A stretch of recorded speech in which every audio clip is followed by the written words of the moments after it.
Hello YouTube, this is 3SP again, and I want to bring you a video that I've seen on YouTube that's been going around. It's getting quite popular. It's about Sebastian Gorka, and he's being interviewed on CNN in regards to Donald Trump. Well, actually about Donald Trump Jr. And the situation is going basically about what does he think about the situation, and his response, I just love it. I can't stop watching this video. Just watch it with me. As national security comes first. Mr. Gorka, I want to ask you about something that's been in the news for the past 2 days, and that, of course, is Don Jr.'s meeting with a Russian lawyer who seemed to be offering up some sort of damaging information about Hillary Clinton. Was it a good idea for Don Jr. to meet with this Russian lawyer? Was it a good idea for the DNC to send its operatives to the Ukrainian embassy? I'm not sure that answers my question.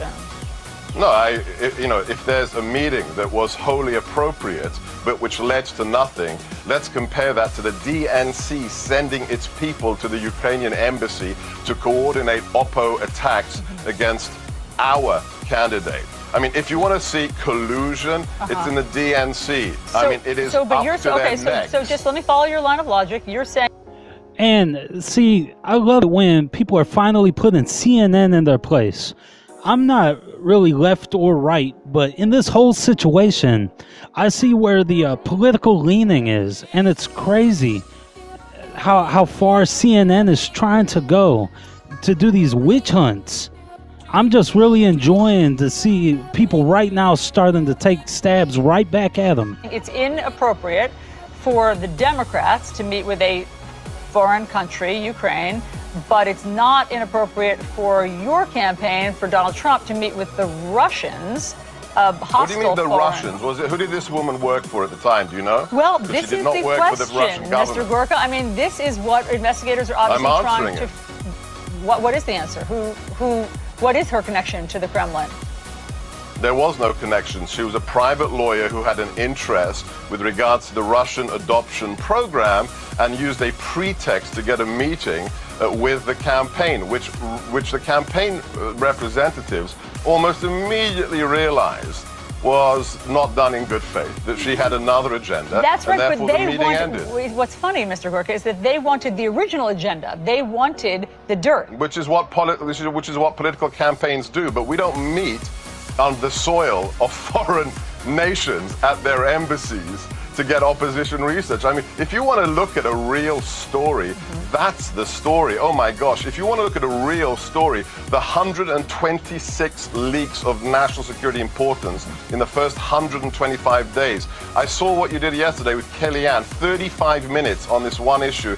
Have you ever at CNN dedicated 35 minutes to the 126 leaks against this administration? See, he's putting them in their place. It's hard for her to come back. I mean, she's pretty sharp at what she's doing, but he's giving real facts, and she's coming with fake news. She can't really even oppose what he's saying. Well, 7 times the average of the leaks under the Obama administration, the Bush administration. Now that's a story worthy of CNN coverage. we obviously cover lots of things along the spectrum, but I know that you do what Kellyanne, hold on, Mr. Gorka, 1 second, because you do what Kellyanne also does, which is try to deflect back to the Hillary Clinton campaign. I understand that tactic, but the question is that why then, if this was also on the up and up, did the president's son, Don Jr., not only not disclose it, but didn't actually use the right story when first asked about it? He claimed that the meeting was about adoption, but that wasn't what the real story was, and he's not alone. I mean, let me just pull up this graphic for you of the 7 people connected to the Trump campaign somehow: Michael Flynn, Jeff Sessions, Jared Kushner, Paul Manafort, Don Jr., Carter Page, J.D. Gordon. None of them adequately disclosed their meetings with Russians until the press found out about it. What's going on? Nothing. You heard their statements. You heard Don Jr.'s statements that told you everything you need to know. He's not even a member of the administration. I mean, Nothing burger whatsoever. This is the shocking thing. Again, the amount of time you spend in desperation on a topic that has plummeted you to 13th place in viewership ranking across America. I mean, more people watch Nick at Night cartoons than CNN today. To clarify, they watch more Yogi Bear than CNN News. Ratings are doing just fine. I mean, if you want to go there, our ratings are doing just fine. But what ratings represent is that people are interested in this. And our ratings reflect that Americans are interested in this. Look, I'm sure more people are interested in watching House of Cards than whatever you're doing as well. However, even though he's not a media organization, our ratings are just fine, and the American people say that they're quite interested in what's going on with these Russian Actually, that's not true. If you look at the polling, most people couldn't care less. More than 65% of Americans are not interested in Russia. No, that's in your bubble. In your bubble, sure, but that's the bubble. That's not the people who elected Donald J. Trump to be president. It's actually a cross-section of Americans and polls. But listen, here's the question, which I don't think you're answering. Why didn't they adequately disclose? There's no need for a private citizen to disclose his meeting in the campaign that happened months before. All of those people that I just put up he's not a member of the administration. Are all connected to the Trump administration, and they did not disclose it on forms where there actually was a responsibility to disclose it. Okay, so you have a list of 7 people. Okay. So what about individuals who got $500,000 to give speeches when their wife was running for president? Why is that not something you dedicate 35 minutes to? Because Bill Clinton got Your side won. Yeah, and that's why you're attacking us. White House. Because Hillary Clinton didn't win. That's why the press is interested in what you're doing now. You have to get over it. You're the person who's deflecting to Hillary Clinton. You're not getting over it. So if somebody doesn't win, if they commit a crime, it's irrelevant to American national security? When somebody wins the presidency, it's more relevant. How does that work? How does that work?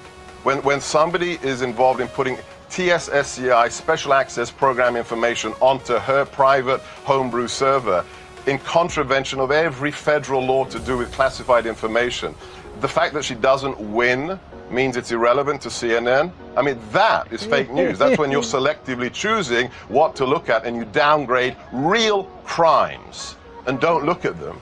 And don't destroy their hero. Looking at something where there's no evidence of anything illegal. Nothing illegal. Not in John Jr.'s meeting. None of those meetings was illegal. None of them. So why are you choosing not to look at really important things? Continues. There's no conclusions yet from Bob Mueller. But you behave like an investigator. Well, so why don't you investigate Hillary Clinton? Gorka, just because she lost? I'm asking you about your candidate, Donald Trump. And I'm responding to your lack of prioritizing in the interests of U.S. national security. That nothing inappropriate happened. There's nothing inappropriate. And that we've made the requisite statements. And in comparison to what other political candidates did, especially Hillary Clinton, it is very strange that CNN is obsessing on those who did nothing inappropriate and has nothing to say about people who are doing pay-for-play, who are involved in selling 20% of our uranium to Russia when their husband is getting a $500,000 speaking fee, who are in contravention of every classified information handling rule. Is it possible, Mr. Gorka, that your team is obsessed with the Clintons? No, we'd like you to actually do your job. And you're not in the news business anymore. You used to be. You are in the attacking President Trump business. And it's sad. Well, it's really sad. It's interesting, Mr. Gorka. Look, I know that you have to go, and I didn't even want to go down this rabbit hole with you. But when you take shots at us, and at journalism, and at CNN, I do feel... No, not journalism, CNN. Okay. When you take shots at CNN, I do feel that I must respond and just point out that you called us yesterday to come on here. So why do you want to come on? Why do you want to come on what you claim is a channel that isn't worthy of your answering us? Okay, well, let me answer the question. To redress the absolute absurd Alice in Wonderland of yesterday. When I got home late at night, I watched the clip of your colleague, Chris Cuomo, with Kellyanne Conway, my colleague, the first woman to run a successful presidential candidate in U.S. history. Yes, we know that. Yes, go on. May I finish? May I finish? And when I saw your colleague profess that 35 minutes on something that was wholly appropriate, 35 35 minutes. When has CNN spent 35 minutes on anything? Well, just to be okay, just to be clear, it was our decision that we should try and redress the balance, and you were very gracious to accept it. But if you don't like the answers, that's not my problem. No, I'm looking for answers. But just to be clear, we were trying to be time conscious yesterday. We wrapped Kellyanne many times. She wanted to get your message out, and I think that we gave her an opportunity to do that. We talked about many things yesterday. Was marvelous. Yeah, as we have today. Sebastian Gorka, we appreciate you wanting to come on. CNN, we appreciate having you on and talking about all of the things in the news. Thank you for being here. Thank you. Me too. She is straight wrecked. She got wrecked so hard. It's only because of all the makeup she has that you can't see her turn red. And this is 3SP. I love this video. I'm not even familiar with Sebastian Gorka. This was my first time seeing anything that he's done today. But right now, Sebastian Gorka, you're my hero. This is 3SP signing out.